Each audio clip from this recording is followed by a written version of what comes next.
Bismillah ar-Rahman ar-Rahim. Alhamdulillah wa salatu wa salamu ala Rasulullah. We continue reading from Imam Al-Ghazali's Jawahir al-Quran wa Durr, the Jews with the Quran and Spares. We have reached Surah Al-Ahzab. We had one session, and this is the second one. And in the first session, we have read verses 1 to 5, and practically it's a call, while it is addressed to the Prophet ﷺ to be God conscientious. It's universal. It is required of us that we do not obey, listen, yield to the disbelievers and the hypocrites, and that we should follow the revelation that comes from Allah subhanahu wa ta'ala, and to trust in Allah. The fourth verse had three issues. The first one is that Allah subhanahu wa ta'ala did not place two hearts in anyone's chest. We said this might be that the trend, the contemporary claim that some people can multitask, and they said that women are capable more than men. I said this is too much. Women already have their hands full. No one can tend to two issues at the same time. You can shuttle, you can train yourself to go in between, but if you'd like to do something right to a degree of excellence, then tend to one issue at a time. The second issue is basically the notion of the heart. Those who claim, they say to their wives, "You are like the back to me. You are like my mother, the back of my mother, my mother," meaning that he will not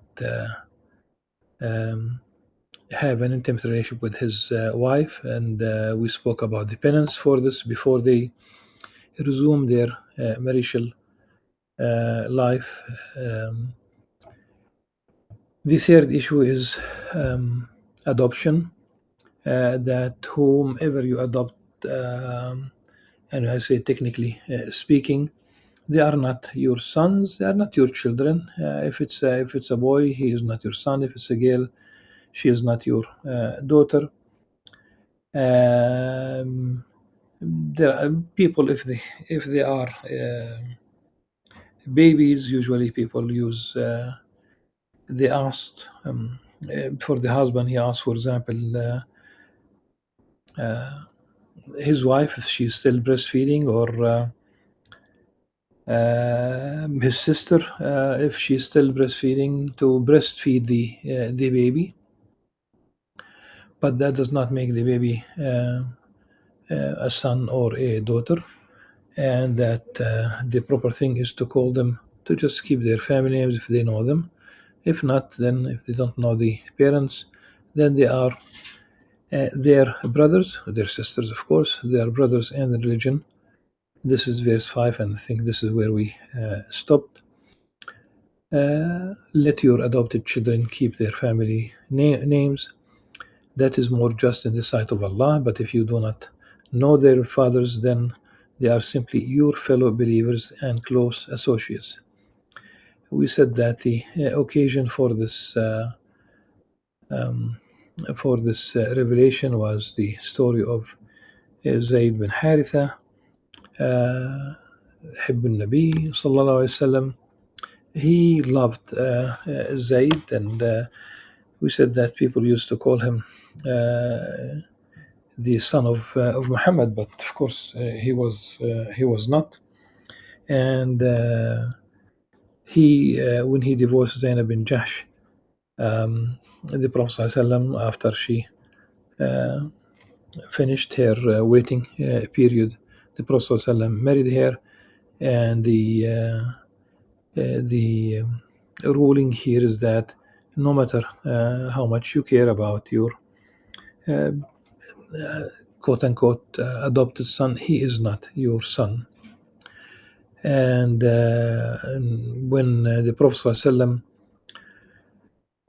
left Mecca, like he was leaving, that's the actual the timing. He was ready to leave Mecca when this is عام عمرة القضاء. And the daughter of Hamza رضي الله عنها, she called, oh uncle, يا عم يا عم.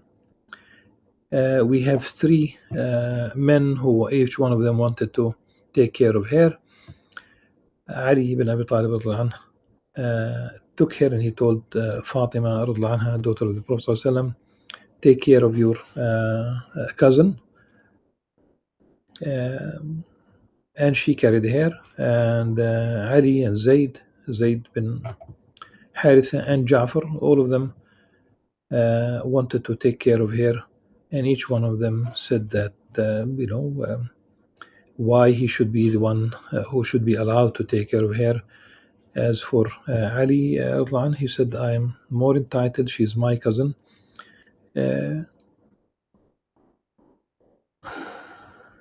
Ja'far bin Abi Talib said, she's my the daughter of my uncle, she's my cousin also. And Zayd said, she's my niece. We talk about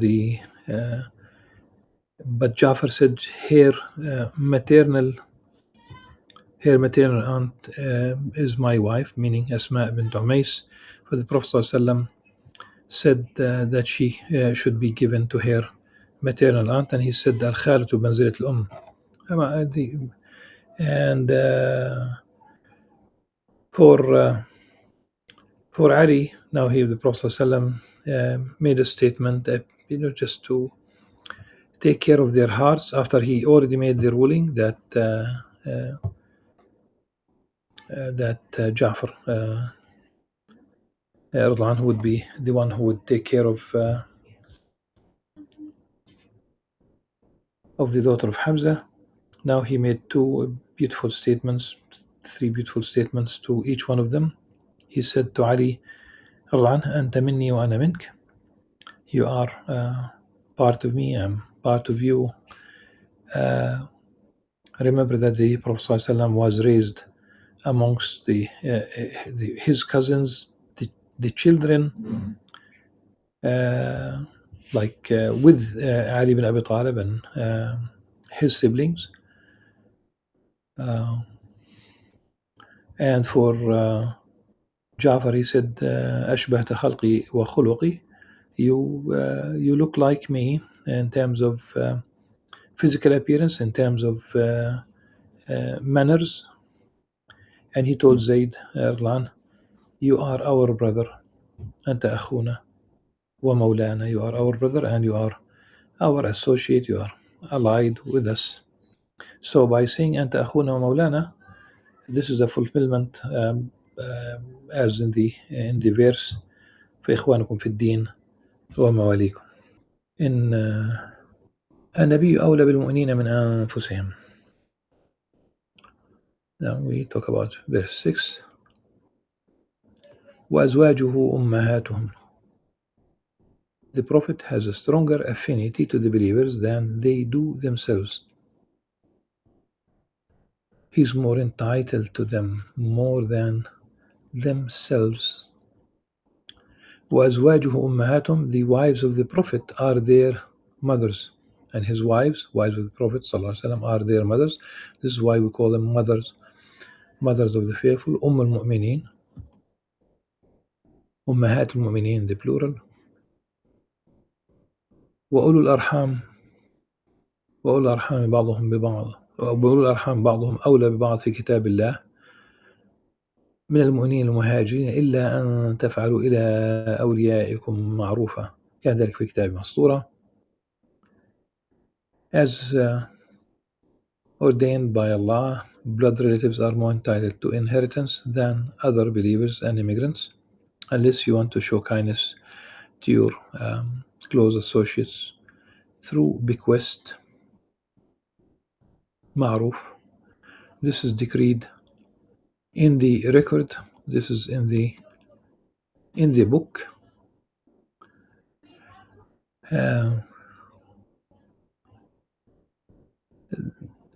when uh, when the Muslims migrated from Mecca to Medina, the Prophet ﷺ, established a brotherhood between the Ansar, the helpers, literally the indigenous people of Medina, and the migrants from immigrants from Mecca, Muhajirun. And it appears that for a short while they were allowed inheritance, and this verse abrogates the previous ruling that inheritance is amongst relatives, ulul arham. Uh, there are there are several prophetic traditions. For example, the Prophet ﷺ used to say, "I am more entitled for each to each believer compared to himself than himself." And this is not about benefits. You will see immediately how the Prophet ﷺ translated this. فأيما رجل مات وترك دينا فإليه. Anyone who dies and he left behind a debt, like he died and without paying a debt, being surprised and or not being able to pay the debt, like it was a sudden death. The Prophet ﷺ said, "I am going to pay his debt." But if he leaves money, it is for his heirs, for his own, those who are entitled to receive inheritance, the wife, the children, it could be the parents. It depends on the whom he has left behind or whom she has left behind in both cases. And by the way, Muslim women, of course, they have inheritance being entrenched in the Quran. You might read from Surah An-Nisa details about women inheritance compared to so the women, let me put it this way, women have independent financial identities in Islam, and within marriage she still retains her independent financial identity. If she wants to help, that's fine. If she wants to pitch in, take care of her family, that's fine. But she has independent financial identity. He has no right to her money. I talk about right. She has right to his money. Her money is her money. His money is their money. He should provide for the family.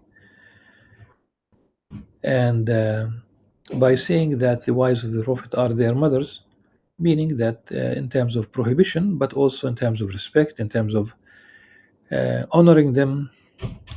But this does not mean that they can be in isolation with them, despite the fact that they were mothers of the faithful.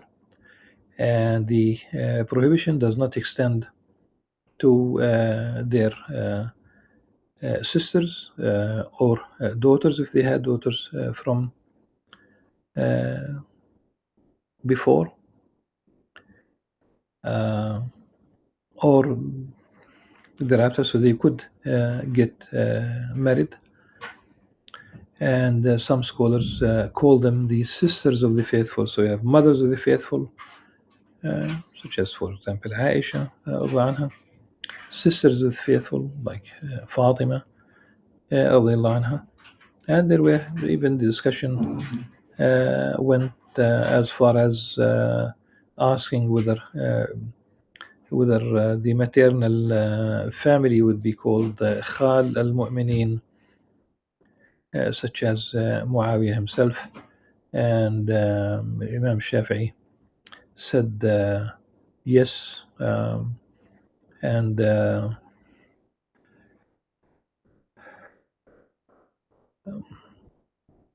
there's a long discussion about all these titles, but the Prophet ﷺ said, you don't say that the Prophet ﷺ is the father of the believers, but he said in one tradition, إنما أنا لكم بمنزلة الوالد أعلمكم إذا أتى أحدكم الغائط فلا يستقبل قبلة ويستدبرها ولا يستطب بيمينه. He said, I'm to you like a father, meaning that they should not be shy away from learning the religion, or they should not prevent him from, nothing should prevent him from teaching them the religion. And this is why he said, if you go to relieve yourself, do not face the Qibla. And this is something that is beautiful. When you relieve yourself in the open space, do not face the Qibla, do not face Mecca if you are far away, do not face the Kaaba if you are close, uh, that you can see the Kaaba from a distance, or if you know the exact direction. And so don't face it, and don't turn your back to the Qibla. And do not use your right hand to wash yourself. Uh, and he used to, the sunnah is to take 3 stones to clean oneself. And he prohibited using animal manure or bones.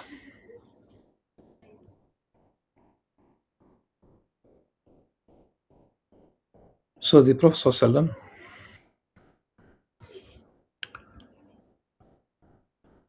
as in this verse, النبي أولى بالمؤمنين من أنفسهم وأزواجه أمهاتهم. The Prophet has stronger affinity to the believers than they do themselves, and his wives are their mothers. وأزواجه أمهاتهم وأولو الأرحام بعضهم أولى ببعض في كتاب الله المؤمنين والمهاجرين. In fact, Abdullah bin Abbas radiallahu anh, he used this the argument that the mothers of the faithful, that the wives of the Prophet are their mothers of the faithful. He used this as an argument against the Khawarij. He talked to them, and he said, what if one of the mother of the faithful, if she ends up in your own share after the fighting, after the war, would you marry her? Like, okay, would you have an intimate relationship with her? And they know that she is the mother of the faithful, just to show them that how wrong they were. And I think thousands of people dropped, like they dropped out of the being a Kharijite. They were religious Muslims, but they were extremists in terms of shedding the blood of Muslims. He was simply arguing, showing them that their position was wrong against the believers, against Ali ibn Abi Talib. The issue of the tahkim between Ali and Muawiyah. We still have that trend until today. Those who would claim that really then people should not judge. It's the Quran, but it's always someone interpreting, and it's better be a genuine scholar who has knowledge but also fear, being God conscientious. والأرحام بعضهم أولى بعض في كتاب الله المؤمنين المهاجرين إلا أن تفعلوا إلى أولياءكم معروفا. So the inheritance is between relatives, unless you are going to do a favor through bequest. This is decreed in the record. وإذ أخذنا من نبيين ميثاقهم منك ومن نوح وإبراهيم وموسى وعيسى بن مريم وأخذنا منهم ميثاقا غليظا. And remember when we took a covenant from the prophets as well as from you, Prophet Muhammad ﷺ, and from Noah, Abraham, Moses, and Jesus, son of Mary. We did take a solemn covenant from all of them, so that he may question these men of truth about their delivery of the truth. ليسأل الصادقين عن صدقهم وأعد الكافرين عذابا أليما. And he has prepared a painful punishment for the disbelievers. And Noah, Abraham, Moses, Jesus Christ, and Prophet Muhammad sallallahu alaihi wasallam. ومنك, that's Prophet Muhammad sallallahu alaihi wasallam. As a theological construct, we speak about an interpretation. أولو العزم من الرسل. These are the five. They are called أولو العزم, those who did strive most amongst the prophets. Because elsewhere وإذ أخذ الله ميثاق النبيين لما آتيتكم من كتاب وحكمة ثم جاءكم رسول مصدق لما معكم لتؤمنن به وتنصرنه قال أقررتم وأخذتم على ذلك مصري قال وأقررنا قال فاشهدوا وأنا معكم من الشاهدين. This is a covenant that he took, that a covenant with the prophets, that when a prophet, meaning the seal of the prophets, the final prophet, so the linear history of revelation and prophecy and messengership will end with Prophet Muhammad sallallahu alaihi wasallam. So the covenant is that they will believe in him, that they will render him victorious. There is even the first covenant وإذا أخذ ربك من بني آدم من ظهورهم ذريتهم وأشهدهم على أنفسهم ألست بربكم قالوا بلى. So there was a covenant in عالم الذر, as they say, that includes all humanity, a primordial covenant. So Allah subhanahu wa ta'ala took a solemn covenant from all of them. This story goes that Umar al-Khattab one day showed up with the text of the Torah, and the Prophet ﷺ told him that had Prophet Moses been with them, he would have no choice but to follow Prophet Muhammad ﷺ. We believe in all the previous messages, all the previous prophets, but the certain, not everything, as a law changed. By the way, the etymology of two words are identical. The following two words are identical, 100%.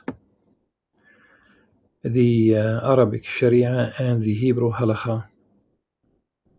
We talk about the Jewish law, jurisprudence, and Islamic law, jurisprudence. The etymology is identical, but some rulings remain the same, and some rulings changed. So, for example, Shabbat is not required of us. We are required during the Friday prayer not to engage in business. You don't do any transactions once the call for the prayer takes place. But of course, it does mean that every profession would stop. There has to be policemen, there has to be border guards, there has to be people at emergency rooms in hospitals, firefighters, etc. So some professions should not basically be not manned, or yes. So there is such a covenant, and always when we talk about this story, we talk about the story in the Quran. When we say we believe in all of them, yes, we do, but we believe what we are sure of is this story in the Quran. Sometimes there are certain stories that circulate in older texts that we know that they because older texts suffered from the vagaries of transmission, and we know that some of them are definitely wrong, such as Yaqub alayhi salam, son of Isaac alayhi salam, Prophet Jacob, the biblical story that he wrestled with someone, and that someone is God. Sometimes they claim it is an angel. No, the text is obvious. He wrestled with God. And also, if it were an angel, he would not be able to wrestle with an angel. And that's how he got the blessing, and that's how he became Israel. It's a very problematic text, really, to say the least. So the issue is, by mentioning this, pay attention. That's in Genesis. Pay attention to the story.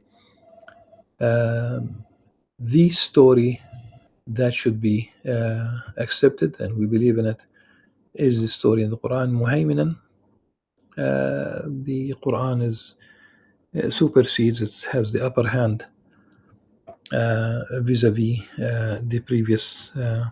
We don't say previous revelation. We say vis-a-vis the text that they have at this stage in history, that we believe that they have suffered from the beggars of transmission. Inshallah, in the next session we'll begin with verse 9. يا أيها الذين آمنوا اذكروا نعمة الله عليكم إذ جاءتكم جنود فأرسلنا عليهم ريحا وجنودا لم تروها وكان الله بما تعملون بصيرا. O believers, remember Allah's favor upon you when enemy forces came to besiege you in Medina. So we sent against them a bitter wind and forces you could not see. And Allah is all seeing of what you do. Until then, سبحانك اللهم وبحمدك أشهد أن لا إله إلا أنت أستغفرك وأتوب إليك. والسلام عليكم ورحمة الله وبركاته.